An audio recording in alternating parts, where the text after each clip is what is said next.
going on, everybody? This is the blockchain backer, bringing you the latest cryptocurrency news and analysis. Today, we'll be talking about the Bitcoin price chart along with the altcoin market, as over the last couple of days, we've seen a couple of pops happen here throughout the market. We've got XRP up here near $2.55. The obvious big story out there has been Zcash, which over the last month and a half has gone up about 1,400%. I posted over there on X Friday afternoon. Profits taken on my Zcash, as finally, after all these years, it hits the 4.236 extension on the market cap. Now, of course, for a lot of people, it's been like, why is this happening here? And that hasn't been the case for the rest of the market. Everything is still down since early October in the top 20, except for these privacy coins, which is Monero here in green. So in this video, I'm going to try to tie together a lot of things that I'm seeing happening in the market. What would be like the optimistic outlook, the concerns I also have at the same time, and kind of going into detail how we actually have seen this happen before. For those who were here in 2021, when we saw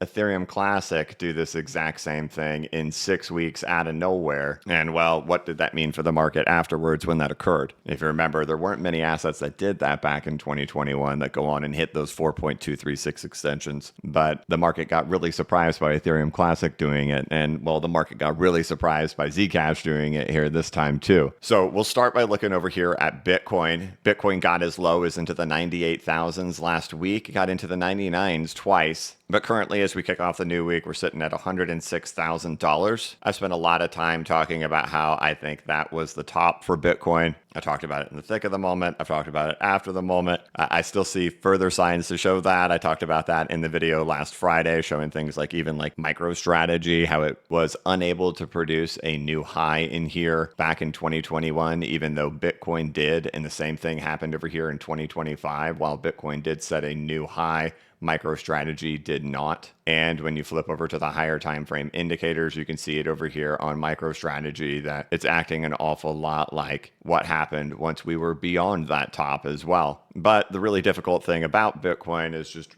what is this going to all look like in here before momentum really starts kicking into the downside? Now, I can come on here with a couple of different strategies and say, if this, then that, and produce all these different scenarios. And when that one plays out, just say, see, I told you. But frankly, I think it's going to be really hard to guess in here. When I'm looking at the market right now, I know that this is probably our current struggle range that we're in, which would kind of imply, you know, we're just kind of struggling out throughout here. We could range in here for a long time. The washing machine continues. Everything is really rough, and nobody would be a happy camper as Team Sideways still continues to win, which of course there's nobody on Team Sideways. But to feed the bulls, right? And to feed the idea that this Bitcoin dominance will do something at some point where it could at least fall back down, what type of environment would we need? Well, the environments we've seen historically is that Bitcoin goes into a retrace, right? We saw that in May of 2021, and then we saw that back in December and January, December of 2017, January of 2018, that it was into the retracement after the top was already in for Bitcoin.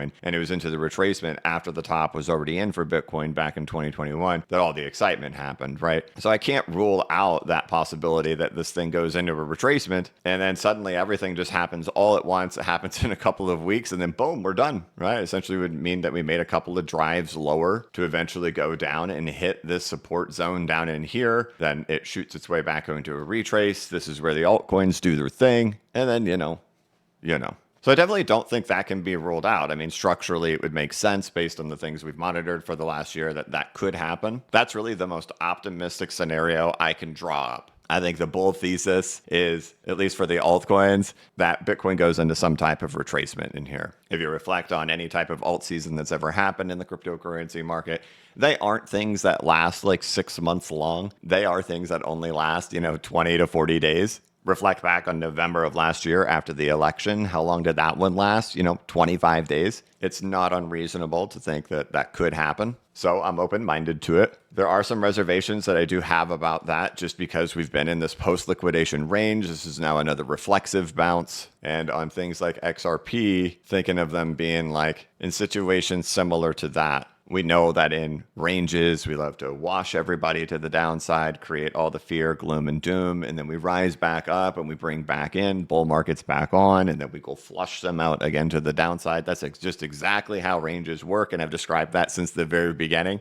Even while using those ranging examples, we can go back and look at other ranging examples that we've talked about and things that kind of predicted that the liquidation was actually going to end up coming, to see that while the magnitudes of these may be slightly different, structurally, really still, they're just all the same. And it would leave a little concern that, hey, just be mindful of the prices that we're at here between, 250 and 260 or 265 for the next couple of days to see what ends up happening in here. If this is still just ranging behavior, which my suspicion is that it is, we kind of see that when we look throughout the whole market. If you've noticed, there's been some nice altcoin pops. I mean, you can look over here on the right side and see StarkNet up 30%, Zk Sync up 12%. But the consistent thing about these things is either one, that they're privacy coins, or two, they're way further down the list of illiquidity. Things from the top 20 by market cap are not catching these types of bids that we're seeing on things that are ranked like 85, right? Maybe things that flushed negative 60% during October 10th and then whoop, shooting their way back up due to illiquidity, right? Hard flush down,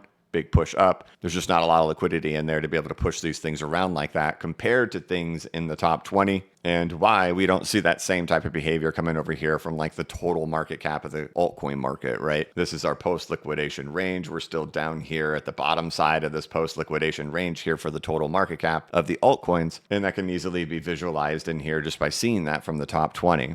So like I see this path, and like we can all hope and wish and cross our fingers that something like this happens. But I do still remain real mindful that really this is just like what we would be thinking would be still continuing to happen in a post-liquidation range. Just obviously some of them have more magnitudes to them, whereas things like the total altcoin market doesn't quite have that big of a magnitude to it, right? But I also want to go back to this discussion about Zcash. Now, if you know this, I've owned Zcash. It's been something that I've taken it on the chin for 4 years. It's been the stabbing point of the trolls and the haters is Zcash for 2021 through 2025. So vindication, I will never be asked about this coin ever again. And of course, if I do, I'll just say, yeah, how about that 4.236 extension? But there is something concerning about this and how it happened where it happened, because we saw that exact same thing happen back in 2021 with Ethereum Classic. And I posted about this on X Friday afternoon as well, that when Ethereum Classic did that and just in a matter of weeks, started from nowhere and went all the way to hit that 4.236 extension, it happened right at the topping of Bitcoin. As you can see back here in 2021, Bitcoin's going for its upthrust after distribution. At that time, Ethereum Classic is still just sitting way down here, $16 just kind of hanging out. And then as this upthrust after distribution concludes itself and starts working around, we can see that we start shifting our way up, post high already happening here. And then we go firing all the way up to this 4.236 extension completely out of nowhere. Now you move over here to Zcash, you can see here's this upthrust after distribution happening. And then right as the upthrust is happening, boom, we get the breakout over here in Zcash. And then we go firing all the way up to the 4.236 extension on the market cap for both of these, right? And they both happen right at these same points as we're at the final topping of an upthrust over here for Bitcoin. This has been something I probably stared at the most throughout the weekend out of any other chart in trying to process this, because this was a major warning sign for the cryptocurrency market back in 2021 when Ethereum Classic did this. This as well was also over a 10x, which is exactly what we just saw over here for Zcash. This is a little bit over a 10x that happened here in a similar amount of time. Now, what makes these two things look different? Well, you can clearly see that Bitcoin was already back into a retrace by the time that ended up happening, right? That's the major conflict I have with that, is that everything was kind of reaching an exhaustive phase in there already when that came in for its conclusion. But I do remember when this happened, that the market probably thinking, hey, this is now the start of a lot of great stuff to come next. But it was only 3 days later that everything got substantially worse in the market. That it was not a precursor of good things to come, but more of like a last exhaustive effort of a coin that retail rallied around at the very end. And so I do have concerns of how that played out, but I do acknowledge the differences showing up here on Bitcoin between the two in regards to a retracement. However, the environments were exactly the same how they happened. And so that's why it's difficult to be on here for me. Like I'm saying, hey, I could draw out all these scenarios, and if any of them play out, then hey, I'm right. Hey, and we're saying, hey, there's a range here. Does this go back into a retracement? That's another one of those complications. It's like, okay, Zcash just did that. That's typically not a good sign. XRP is still operated right on this ranging schedule happening in here. That implies that same thing, maybe a couple more days of this type of action to happen in here. Total 2's not giving any type of sign to say, hey, we're firing to the upside and kick firing off a new alt season. And we're not seeing broad-based breadth happen throughout the entire market. It's just these isolated pops that are happening here and there. So I definitely do acknowledge we're in an interesting place where some type of bounce could happen. However, there are other elements in the market like this happening exactly where it happened and how this was a precursor back in 2021, and that it's not unusual for our range to just keep doing this type of stuff and then continue doing that type of stuff, and that we just kind of keep reaching these levels of real excitement. But what we're not seeing is broad-based breadth throughout the market, but a little bit of hope returns to the market. And what happens with a little bit of hope? People fire their money into low cap crap coins, right? So this is really like the most bullish scenario I can draw up for Bitcoin. But I want to be real careful with my words to say that, hey, I don't know how strong that level of confidence is there that something like that's going to end up happening. Because if this is just a range, if this is just going to stall out in these areas, well, then, that could be the struggle point for quite a while moving forward. So I don't want to come on here and issue any type of certainty or unnecessary hope and optimism when I see these types of environments happening. I do just acknowledge they're possible. I just don't know how to weigh how probable they are due to all the other things that we've talked about, whether it's MicroStrategy or it's the dollar or silver being up another almost $2 again today, or the bearish divergences on Bitcoin, all those different things stacked and combined. You just have such a complicated picture, and it still doesn't eliminate that this is just a range that's trying to go and swipe these highs in here and then stall out at some point, whether that be here below these lows or be as high as 280, and that it could just still continue to stall out right in here, just to be careful of that. And I'm having to be careful because I don't really want to share every time I'm doing things like did some rotations from like my Zcash position or things like that, because this market is really volatile. So day trading it is actually very profitable if you're recognizing where's the big fear, right? And scooping the fear. Where's the big excitement? And then selling the excitement. And it can be like one day it's a rotation, the next day it's selling, and then people will perceive that as being, hey, you're being bipolar, right? You're buying one day and then you're selling the next day. What is it? What are you doing? And that's because this type of environment is real conducive to doing that type of behavior. And so for all we know, I mean, in a matter of 2 days, I could sit here and say, all right, I'm dumping these rotations now. I'm still back at the 50% level or whatever. I have the Zcash cash now, but right. So I don't want it to be perceived that I'm dumping cash into the market because I'm excited that we have months ahead of some raging bull market or anything like that. I think this is a very real risk coming up here in the next couple of days that's happening. I see this path forward. That's why I'm not dumping all of my altcoins and why I'm still altcoin heavy due to these types of things in the market. So you can create your bull case, you can create your bear case, you can go back and forth. I think there's just going to have to be some type of middle ground, right? The obvious hot spot for the market for the last few days has been in absolute trash coins, going way down the list, going to like number 70, number 95, 110. The problem is I don't mind playing in that playground. I don't mind scooping those up, taking a quick 100% pop and then getting out. But I do have a problem talking about those on the YouTube channel. I do have a problem bringing those up and saying, hey, I'm buying this, this, this, and this. And I'm catching a ride for 4 days and then I'm dumping them. Because then for the next 4 years, I'll have people asking me about those coins. And that's an unfortunate catch-22 of being in this position and creating this type of stuff, right? So like I am actively playing in these things. I can theorize a path where it could get exciting, but I'm being very bipolar right now to be very cautious that we're not just right here. And it could be any moment. I could change my mind tomorrow and say, you know what, that just gave me the signal that I need. that has me cautioned. I'm closing all the rotations. I'm not playing that anymore, right? And if I had to say, what do I think's more probable? I don't think I really actually have a way to quantify it and do it. But like if I thought, what do I think is more probable? I do think this is more probable. I do think this is still just ranging, but I don't think that's impossible. And I get that. Like you tune into a YouTube channel, you're looking for conviction, you're looking for something very strong. You're looking for someone to tell you, hey, I think this is definitely the most likely thing that's going to end up playing out. I think I can give you my bigger context on being like, hey, like my bigger context is that I do think Bitcoin has topped. I've given you many, many reasons and justifications on why I do believe that. And then we just got another one to happen here in the last few days that also corroborates that. So, right, go back through all the weeks and like the last 2 months of being like, hey, here's this, and this. Last week we introduced, hey, look, even MicroStrategy. Look, now we're introducing, hey, look how Zcash is happening.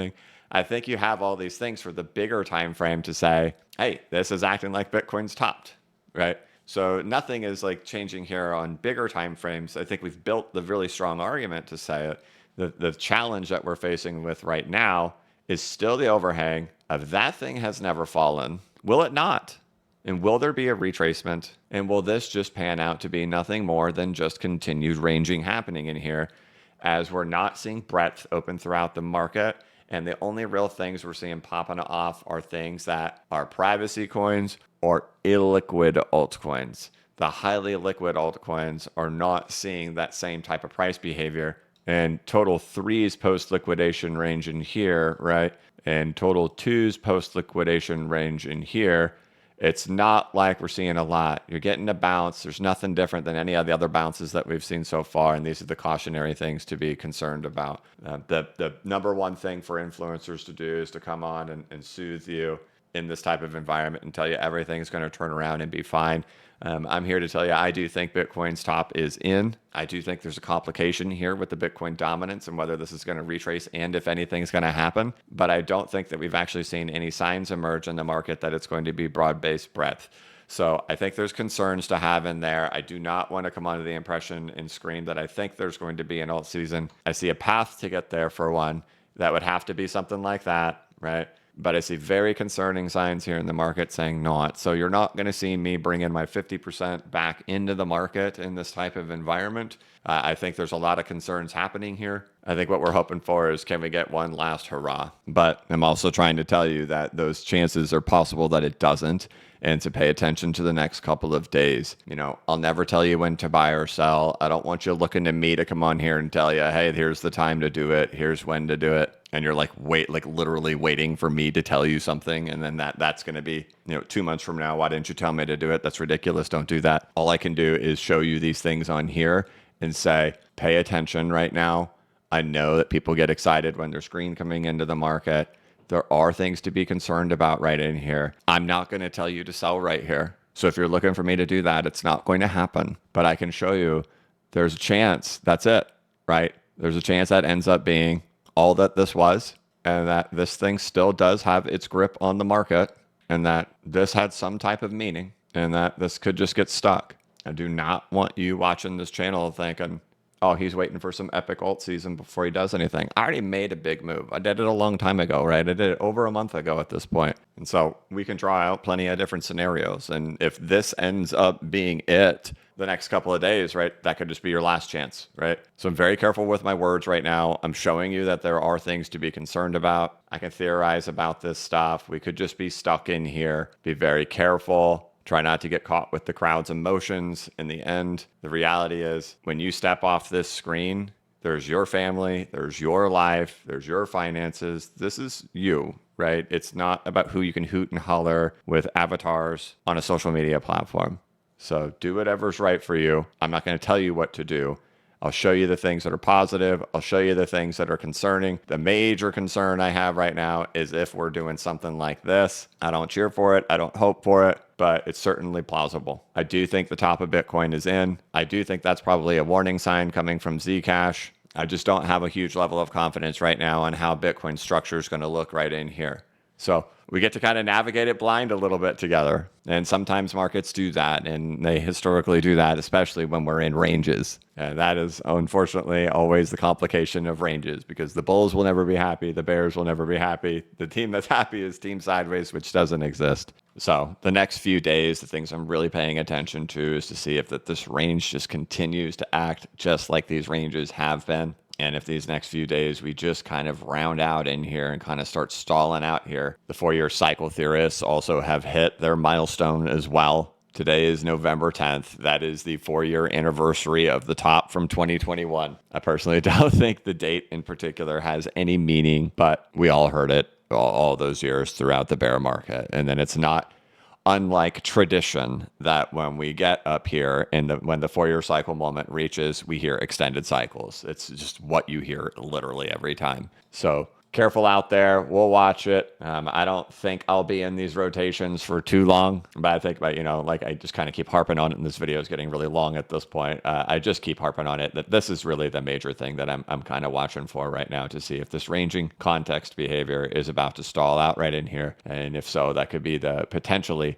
the highest prices that we're going to see for some time ahead. Similarly to things like this. So next few days, we'll be paying really close attention to the market to look for those types of signs. And I get it. We're kind of always issuing warnings here lately, but that's just really how it goes, right? A little bit of optimism last week on Wednesday when it was like, everybody was kind of beat up because it had flushed down so hard. It's like, this is how ranges typically happen. Now everybody's kind of beaten up, and then we kind of shift back up, right? Now we're kind of in that shift back up moment. Everybody's getting all excited all over again. And we have to, go back to the caution again, because in ranges, that's what ends up happening. And that's just where we are right now. We'll see how the next couple of days develop, and we'll just kind of take it day by day as it comes. So, all right, that'll be it for this one. Happy New Week, everybody. We're getting close to the holiday time period. This is my favorite time of year. I do also tend to take more time off as we head into the holiday period. And if this market is just kind of boring, hey, what a better time. But in the meantime, of course, I do still write these newsletters. This is where I put most of my effort into of research and write-ups, and they tend to be quite long. The last one was 43 minutes long, which is much longer than they typically are. My goal is to try to be about like 20 to 25 minutes, but they've been a little bit longer lately. But you can check out this most recent one over here at blockchainbacker.substack.com. There's a link down here in the description of this video to the newsletter at blockchainbacker.substack.com. And then there will be a new one posted there this Friday as well. So I always enjoy doing these because they force me to, if I take the weekend off, which I just did, they force me to like really deep dive throughout the market. So then for like the next week, I'm like, I have like a perfect grip on what's happening in the market. So these have actually been very beneficial for me creating YouTube content, because it really helps improve my perception of the market. But anyway, I'm rambling at this point. Happy Monday, everybody. I hope that you all have a great one. Be mindful, be cautious. Try not to get caught in the emotions of the crowd right now. Just take it a day at a time. But all right, that's it. Thank you so much for watching. If you could, please like this video and give it a thumbs up. If you're new to the channel, please subscribe and hit the notification bell so you can be notified of when I create new content and when I go live. As always, this is not investment advice, and I am not a financial advisor. But if you ever need a pick-me-up or a little bit of reassurance, just remember that the blockchain backers got your back. Have a good one.